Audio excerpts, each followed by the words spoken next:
हरे कृष्णा, राधे राधे। आज इस वीडियो में हम आने वाले व्रत त्योहारों की चर्चा करेंगे। कब है दुर्गाष्टमी व्रत, गंगा दशहरा कब का है, निर्जला एकादशी व्रत कब का है, पारण समय क्या है, पूजा का शुभ मुहूर्त समय क्या है, ज्येष्ठ पूर्णिमा व्रत कब का होगा, आदि सभी विषयों पे चर्चा करेंगे। बहुत सारी जानकारी है, वीडियो अंत तक देखना। पहली बार हमारे चैनल पर आए हो तो सब्सक्राइब करना मत भूलना। आपका एक लाइक, एक शेयर हमें बहुत हेल्प करता है। आई होप आप समझते हो। चलिए अब चर्चा शुरू करते हैं।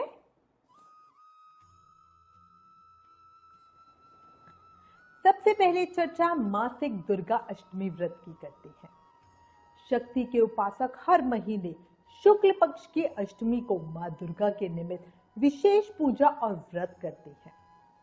ज्येष्ठ मास के शुक्ल पक्ष अष्टमी का व्रत 8 जून 2022 दिन बुधवार को किया जाएगा।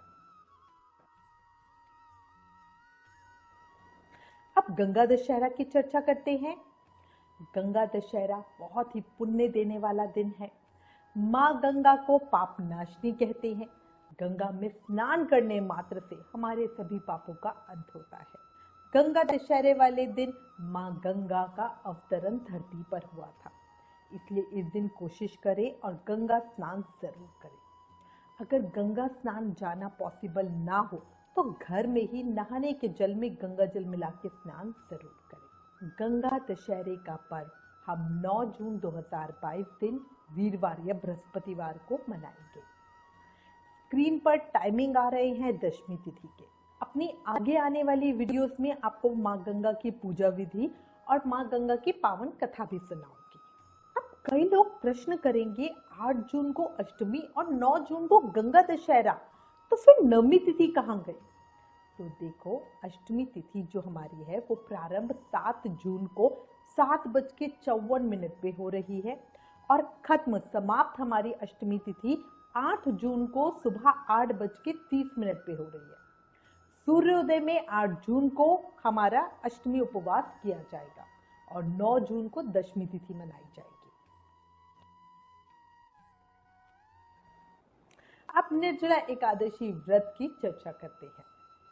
निर्जला एकादशी से संबंधित पौराणिक कथा के अनुसार इसे पांडव एकादशी, भीमसेनी एकादशी या भीम एकादशी के नाम से भी जाना जाता है। ये साल की जो 4 बड़ी एकादशी होती है उनमें से एक है। जो भी लोग एकादशी का व्रत शुरू करना चाहते हैं वो निर्जला एकादशी से व्रत शुरू कर सकते हैं। जो लोग वैसे एकादशी व्रत नहीं करते उन्हें निर्जला एकादशी का व्रत जरूर ही करना चाहिए। इस एक एकादशी व्रत से साल की सभी एकादशी व्रत का पुण्य फल हमें मिल जाता है। इस साल 2022 में निर्जला एकादशी को लेकर बहुत ही ज्यादा कंफ्यूजन है। कई जगह 10 जून को निर्जला एकादशी उपवास रखा जाएगा, कई जगह 11 जून को। चर्चा शुरू करने से पहले मैं आपको एकादशी तिथि का समय बता देती हूँ। देखो, हमारी एकादशी तिथि प्रारंभ हो रही है 10 जून दिन शुक्रवार को सुबह 7:25 पर। एकादशी तिथि समाप्त होगी 11 जून दिन शनिवार को सुबह 5:45 पर। अब कई जगह 10 जून को व्रत पालन होगा और कई जगह पे 11 जून को। इसी में जानकारी के लिए आपको बता दूं, बांके बिहारी जी मंदिर वृंदावन में, खाटू श्याम जी मंदिर सीकर में और गौरिया मठ संप्रदाय में 10 जून दिन शुक्रवार को एकादशी व्रत का पालन होगा।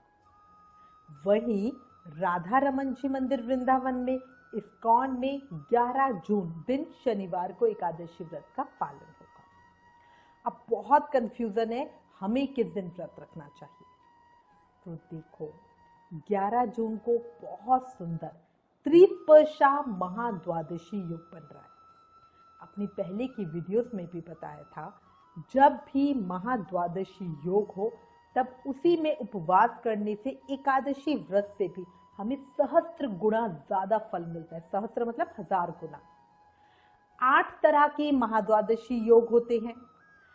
शास्त्रों में हमारा वर्णन मिलता है कि जब भी महाद्वादशी योग बनता है तब जो शुद्ध भक्तगण हो वो एकादशी वाले दिन उपवास ना करके इन महाद्वादशी पे अपने व्रत का पालन करें। महाद्वादशी को व्रत करने से एकादशी का सही व्रत होता है और भगवान श्री हरि विष्णु अधिक प्रसन्न होते हैं। अब इस बात को कुछ ऐसे समझो। देखो, आप बाजार गए सामान खरीदने के लिए, दुकानदार ने बताया 100 रुपए का सामान आज खरीदने पर 100 रुपए कीमत का ही सामान मिलेगा, पर अगर कल 100 रुपए देकर अगर आप सामान खरीदोगे तो आपको 1000 रुपए की कीमत का सामान मिलेगा। अब बताओ, आप सामान किस दिन खरीदने जाओगे? भाई मैं तो कल ही जाऊंगी, गृहस्थी में हूं, चाहूंगी ज्यादा मिले, है ना। इसी तरह हमारा ये एकादशी व्रत है। अगर हम 10 तारीख को एकादशी व्रत का पालन करते हैं तो हमें एक एकादशी व्रत का पुण्य मिलता है।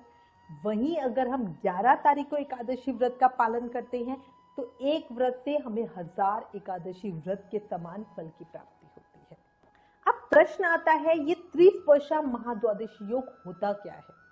तो देखो, जब अरुणोदय काल में एकादशी तिथि हो, फिर सारे दिन रात द्वादशी तिथि रहे और अगले दिन प्रातः त्रयोदशी तिथि आ जाए, तब ये त्रिस्पर्शा द्वादशी कहलाती है। मतलब एक ही दिन के अंदर 3 तिथियां स्पर्श कर रही है। यह द्वादशी भगवान श्री हरि को बहुत प्रिय होती है। एकादशी, द्वादशी, त्रयोदशी तीनों एक ही तिथि में आने से त्रिस्पर्शा योग बनता है। त्रिस्पर्शा 3 तिथियों का स्पर्श होना। भगवान विष्णु का प्यार और स्नेह पाने के लिए जो भक्तगण होते हैं, उन्हें हम दोनों दिन एकादशी व्रत करने की सलाह देते हैं। अब कई लोग कहते हैं कि हम दोनों दिन तो व्रत नहीं कर सकते, तो क्या जब पूरे दिन की एकादशी है तब व्रत ना करें और अगले दिन जब सुबह ही एकादशी तिथि खत्म हो जाएगी तब व्रत करें? ऐसा क्यों? तो देखो, समझो इस बात को। ये हम नहीं कह रहे हैं, हमारे शास्त्र कह रहे हैं।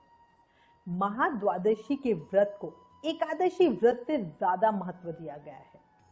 इसलिए ही जब भी एकादशी और महाद्वादशी का व्रत साथ होता है, जैसे आज एकादशी का उपवास है और अगले दिन महाद्वादशी का उपवास है, तो एकादशी के दिन उपवास ना करके महाद्वादशी के दिन उपवास करना चाहिए। महाद्वादशी के दिन उपवास के महत्व के कारण ही शुद्ध एकादशी का उपवास भी छोड़ दिया जाता है। इस विषय में पद्म पुराण में हमें एक प्रसंग मिलता है। अब मैं आपको एक बहुत सुंदर प्रसंग बताती हूँ। ये संवाद हुआ नारद जी और शिव जी के बीच।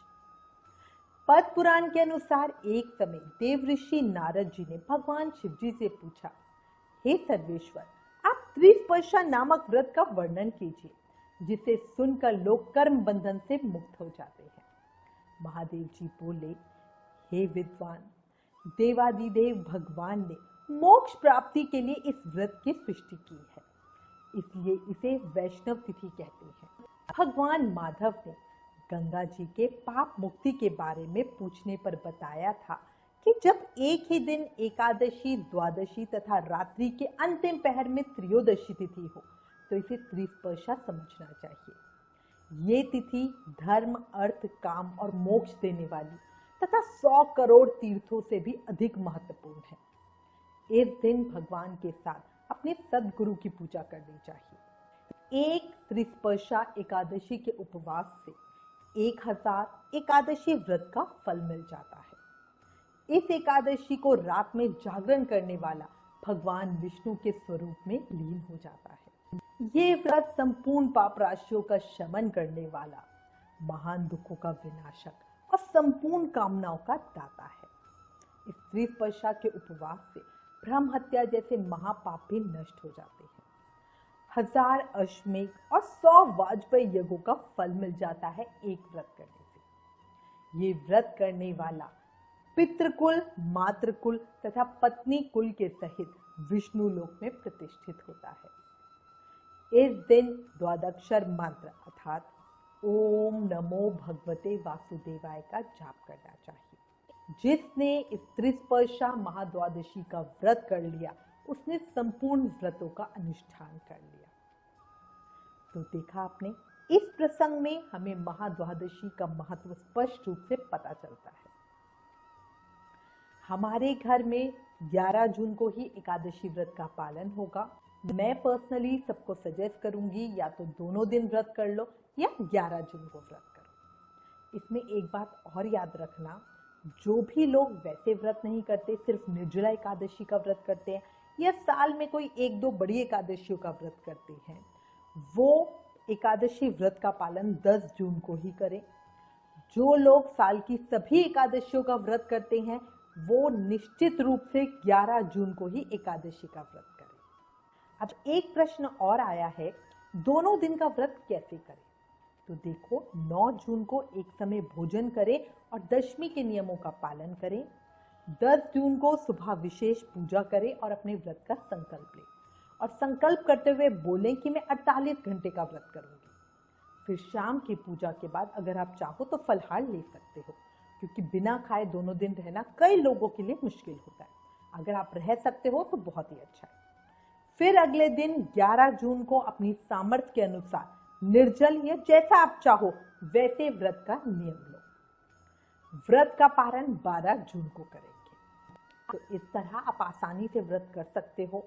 निर्जला एकादशी का व्रत है, बड़ी एकादशी है और इतना अच्छा योग बन रहा है, तो मतलब ये समझिए ये बम्पर ऑफर है, सबको इसका लाभ जरूर ही उठाना चाहिए। अब आपको एकादशी व्रत का पारण समय बताते हैं। जो लोग 10 जून को व्रत करेंगे वो अपने व्रत का पारण 11 जून को दिन में 13:44 से 16:32 बजे के बीच में करेंगे। मतलब दिन में 1:44 PM से 4:32 PM के बीच में करेंगे, क्योंकि 11 जून को हरिवासर समाप्त होने का समय है 11:09 AM। हरिवासर समय में व्रत खोलना यानी व्रत पारण नहीं करना चाहिए। जो लोग 11 जून को व्रत करेंगे वो अपने व्रत का पारण 12 जून को सुबह 5:23 AM से 10:02 AM के बीच करेंगे। पारण के दिन द्वादशी सूर्योदय से पहले ही समाप्त हो जाएगी, इसलिए 12 तारीख को जैसे ही सूर्योदय होगा हम अपने व्रत का पालन कर लेंगे।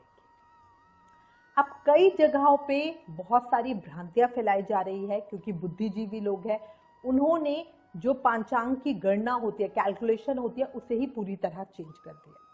तो ऐसे में मैं आपको सजेस्ट करूंगी, बिना किसी कंफ्यूजन के, जिसको भी आप मानते हो उनको साक्षी रखकर, उनकी बात मानकर आप व्रत कर लीजिए। ये मैंने पहले भी बताया है, बस बात एक ही की मानिए, या तो अपने गुरु महाराज की, अगर आप घर के पास किसी लोकल मंदिर को मानते हो वहां की, हमारी वीडियो देखते हो तो हमारी, बट रखना एक ही जने की बात। ऐसा नहीं कि अब की बार 10 तारीख को आपको जाना है तो आपने बोला, शाम दीवानी दीदी ने बोला 11 तारीख को मैं व्रत कर लेती हूँ। अगली बार जब कभी ऐसी स्थिति आएगी तो आप बोलोगे कि नहीं नहीं नहीं, मेरे को तो उन्होंने बताया है मैं 10 तारीख को व्रत करूंगी। ऐसा मत कीजिएगा, ठीक है? एक जने को मान के उसी के अनुसार व्रत कर लीजिए। अब एक प्रश्न और आया है, हम तो 10 जून को व्रत करेंगे, तो क्या ये गलत है? नहीं, बिल्कुल नहीं। जो लोग 10 जून को व्रत करेंगे, ऐसा नहीं कि उन्हें एकादशी व्रत का फल नहीं मिलेगा, उन्हें एकादशी व्रत का पुण्य जरूर मिलेगा। पर 11 जून को व्रत करने से 1000 एकादशी व्रत करने जितना पुण्य मिलेगा। अभी एग्जाम्पल में बताया ना, जो सामान आप पहले दिन खरीदने जाओगे तो 100 रुपए देकर 100 रुपए कीमत का ही सामान मिलेगा। ऐसा नहीं कि आप खाली हाथ घर वापस आ रहे हो, 100 रुपए का सामान ला रहे हो साथ में, पर अगले दिन 100 रुपए देकर जब सामान लेने जाओगे तो आपको 1000 रुपए कीमत का सामान मिलेगा। तो पूरी तरह मर्जी आपकी, आप क्या करना चाहते हो। अब प्रदोष व्रत की चर्चा करते हैं। ज्येष्ठ मास के शुक्ल पक्ष की त्रयोदशी में जो प्रदोष व्रत रखा जाता है वो 12 जून 2022 दिन रविवार को रखा जाएगा। रविवार को ये व्रत पढ़ने से ये रवि प्रदोष व्रत कहलाएगा। प्रदोष पूजा का जो शुभ समय है वो 19:19 बजे से 21:20 बजे तक का है। मतलब शाम को 7:19 PM से 9:20 PM के बीच का। ये समय अवधि 2 घंटे 1 मिनट की है। जल्दी ही आपको रवि प्रदोष व्रत की कथा भी सुनाऊंगी। जो लोग एकादशी और प्रदोष व्रत एक साथ रखते हैं वो अपने 2 व्रत होने पर अपने एकादशी व्रत का पारण कैसे करें, इस विषय पे ऑलरेडी वीडियो हमारे चैनल पर है। प्लीज वो वीडियो देखिएगा, पहले अपने एकादशी व्रत का पारण कीजिएगा और फिर प्रदोष व्रत का संकल्प लीजिएगा। अब ज्येष्ठ पूर्णिमा की चर्चा करते हैं। शुभ संयोगों के साथ सूर्योदय में पूरे दिन की पूर्णिमा 14 जून 2022 दिन मंगलवार को मनाई जाएगी। इसी दिन पूर्णिमा व्रत, सत्यनारायण व्रत कथा पूजा की जाएगी। साथ ही वट सावित्री पूर्णिमा व्रत पूजा भी इसी दिन 14 तारीख को की जाएगी। ज्येष्ठ पूर्णिमा को ही संत कबीरदास की लगभग 645वीं जन्म वर्षगांठ तिथि भी मनाई जाएगी। इसे कबीरदास जयंती भी कहते हैं। इसी के साथ मैं उम्मीद करती हूँ इस वीडियो में दी गई जानकारी आपके लिए उपयोगी होगी। इससे संबंधित अगर आपके पास कोई भी कमेंट या सजेशन है तो प्लीज हमें लिखिए। ज्ञान बांटने से बढ़ता है, इसलिए इस वीडियो को ज्यादा से ज्यादा शेयर करें। आप हमें फेसबुक और इंस्टाग्राम पर भी जरूर फॉलो करें। आने वाले व्रत त्योहारों की जानकारी और रिमाइंडर अपने फोन पर पाने के लिए एकादशी लिखकर हमें 9821025751 पर व्हाट्सएप करें। Please like, share and subscribe. Thank you. Hare Krishna.